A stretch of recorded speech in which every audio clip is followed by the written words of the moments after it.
Isang simpleng ulam na naman po ang niluto ko mga kaibigan. Pero sama-sama na to, malinamnam, masarap. Subukan nyo po. Ito na lang po ang gagamitin natin. Yung bangus sa lata. Para mas mura-mura ng konti. Kung medyo hindi po natin na kayang bumili ng sariwang bangus. Ito na lamang. Bangus din yan eh.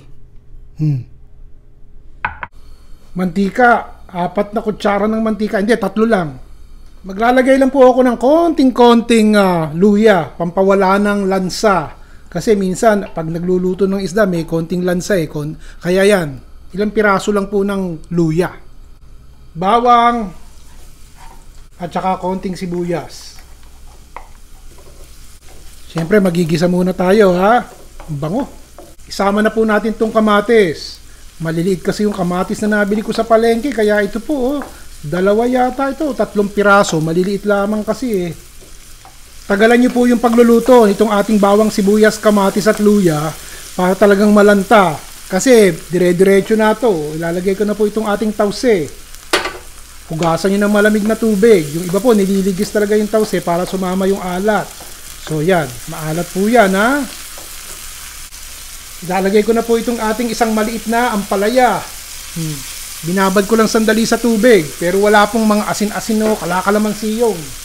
Eh talaga namang mapait ang ating ampalaya eh.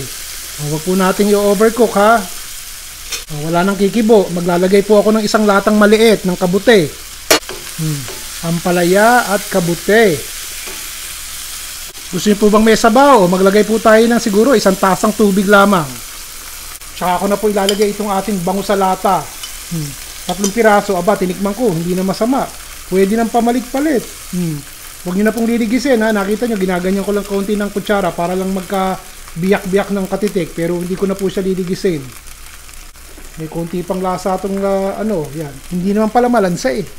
May anghang pa nga ng konti. Medyo may kaalatan po yung ating bangus sa lata. So huwag nyo lagyan ng asin o kaya pates.